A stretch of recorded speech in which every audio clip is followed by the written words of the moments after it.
Well, in today's video, we're going to talk about Ashville Park. This is a highly talked about neighborhood and also a controversial one. A lot of the things that people want in houses also has a very in-demand HOA, but also has some big drawbacks. But we'll talk about what it might mean for you if you do plan to move to Ashville Park. Hey, my name is Sam Sansalone and I'm a real estate agent in the Hampton Roads area. It goes from Virginia Beach all the way up through Williamsburg, and I do videos every week about living and moving to this area. Today we're talking about Ashville Park. We're going to talk about all the pros and cons and give you a good picture of what Ashville Park is about. First of all, where is Ashville Park? So we're going to look on the map. You'll see on the southeastern corner of Virginia Beach, kind of like just south and southwest of the ocean front, you'll see an area that is just off of Sandbridge, just west of Sandbridge is this area called Ashville Park. This is in an area near Red Mill, which is a very popular neighborhood, and south of Ocean Lakes, which is another popular neighborhood you might have heard of if you're looking for houses in this area. And it also is off just north of Punga, which is like the country of Virginia Beach. So you're pretty close to country, and you also have the elements of that neighborhood feel, that balance of both. Now you're very close to Dam Neck Navy Base, several minutes away, but then you're also almost as close to Oceana Naval Air Station, maybe about 10 to 12 minutes away. You're also about 10 to 15 minutes from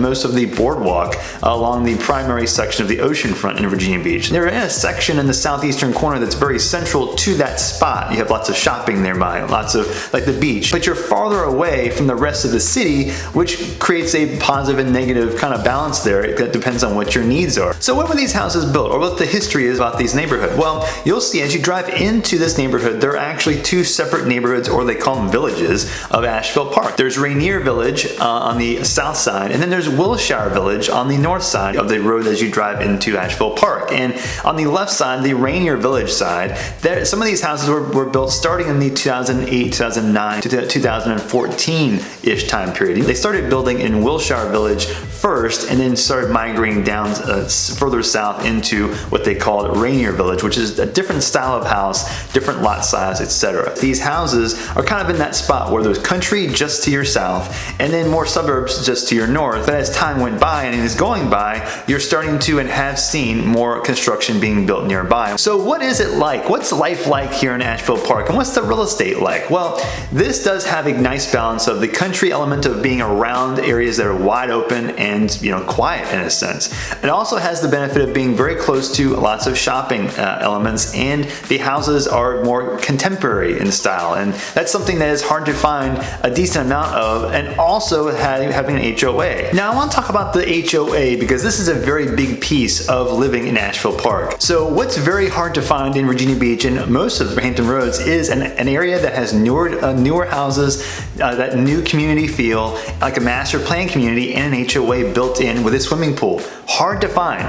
This is what Ashville Park has. Well, in the back corner of the neighborhood, splitting between both villages, is what's called the Lake House and Discovery Center. This is where the community center is in the pool. Now you're paying about $275 a month for the HOA. Now that you'll see some variants of that in different listings, but mainly it's about $275 a month. That includes clubhouse, swimming pool, playgrounds, the walking trails, ground maintenance to that, and also it includes something that might be a negative, which is Cox cable, internet, and phone packages. That's helpful if you do want that, but a lot of people don't like the idea of paying an HOA and having the phone and cable and internet packages included. So if you want an alternate source of internet or you don't want the phone, you might find that you're paying a portion of your HOA towards something you might not ever want or use. But this neighborhood, because of the HOA, it has a real nice and well manicured neighborhood and atmosphere in the area. So you drive in, you feel like the whole place is being taken care of very well. And once again, it has that feel that's very hard to replicate, or has not been able to be replicated much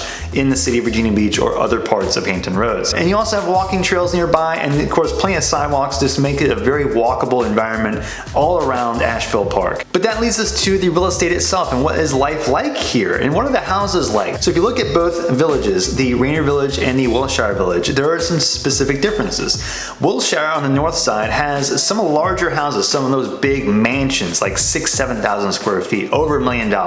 There are others though that are in that $700,000, $800,000, $900,000 price range, in that upper 225, 3,000 square feet, upwards of 4,000 to 5,000 square feet. But the big benefit to the Wilshire Village side to me is the size of the lots.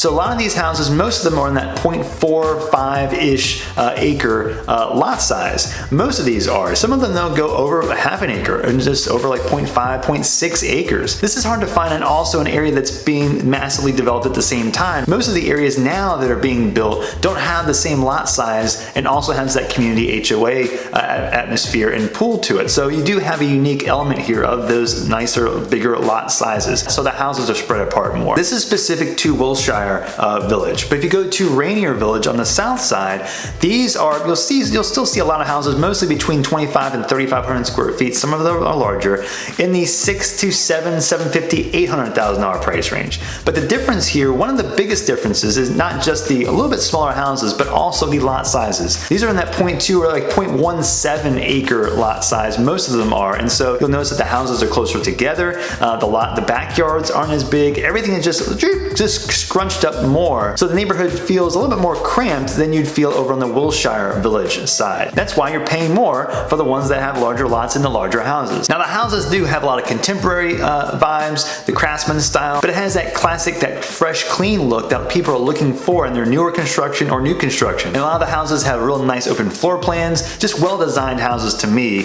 So for what you're paying for, you're getting quite a bit. You can even see houses in the Rainier Village side in the mid-5s and upper $500,000 price range, the lower like 2,500-ish square foot houses. And again, you've got that size house and also the smaller lot size, but now you're buying in a neighborhood that has a lot more expensive houses in it. So you're buying kind of like the smallest house in the bigger neighborhood. Now the shopping nearby, let's talk about this real quick. One of the benefits to the southeastern section of Virginia Beach, not that it's real far from the rest of the city, but if you're in the southeastern section, you have convenient access to lots of things. Shopping access, you have multiple shopping centers in like a 3 to 8 minute driving distance.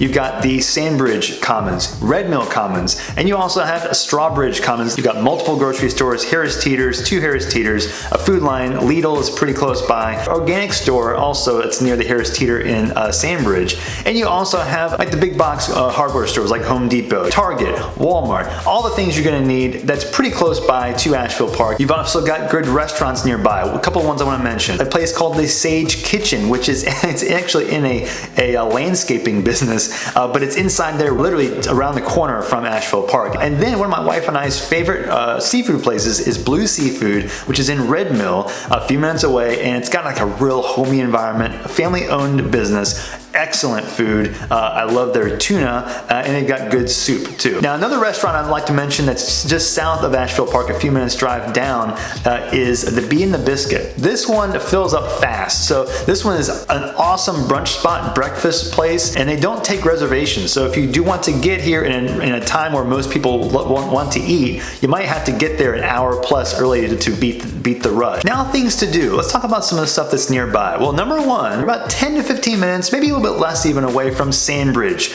This is a unique spot because you're that close to one of the more in-demand beaches that people that from other states and places want to come to. You're also 10 to 15 minutes away from the ocean front, that beach there as well. You're close to several golf courses. The 2 primary ones closest are Hells Point and Heron Ridge, both several minutes drive. And if you notice, the big green section that's just east of Asheville Park and going south, Back Bay Wildlife Refuge is right there. Not to mention going further south, you go into Pungo. Pungo is the straight country of Virginia Beach, and that's the Military Aviation Museum is only a few minutes drive from Asheville Park. And if you keep going down further, you got the Munden Point Park with a real nice disc golf course, a big park, been there a lot for golfing and just for parties and events. Now school districts, you got Princess Anne Elementary and Princess Anne Middle, and then the high school is Kellam High School, which just had a new building built several years ago, real nice state-of-the-art building. I'll put links below for the niche.com rankings for all these schools. But it's a very in-demand school district, and so if you do want to move here, part of the reason why the prices are competitive like they are also is because of these in-demand school districts. Now, I want to talk about the several negatives and cons that I think are very, very worth considering if you do want to move here. Number one is you are far away from most of the rest of the city. So if you do want to drive across the entire area, you've got 30 minutes plus drive possibly,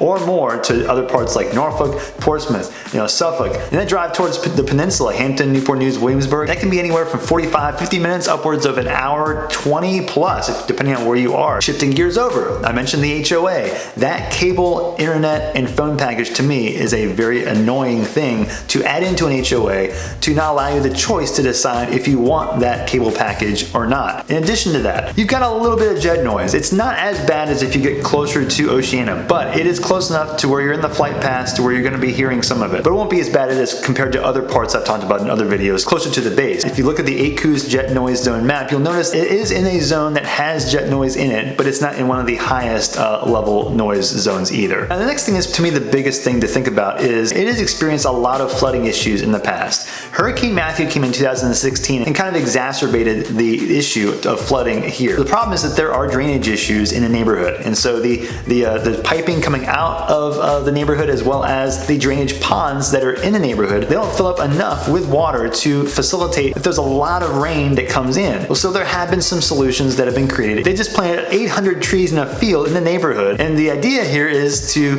as the trees grow, those trees will help absorb more of the runoff water that has nowhere to go. Now that's called the Ashville Park Restoration Project. And in 2020, the city also broke ground and created more ponds, more retention ponds, and also better drainage and transfer of water from pond to pond, and also some more pipes are being installed east of Ashville Park. They're trying to do a lot of things to get the water drainage problem solved. It's been a problem in the past. It seems like it's getting a lot better now, but it's still worth considering and factoring in, and I would say definitely talk to some neighbors to see what their experiences have been recently. And I hope I've given you a balanced approach and perspective on what buying a house and living in Asheville Park is like. So if you have any questions about living in Asheville Park or other parts of Virginia Beach or the Hampton Roads area at all, please let me know. I love this area. I'll do whatever I can to help you relocate into this area, and you can reach out to me at any point in time. I've got my contact information in the description, and I will see you on the next video.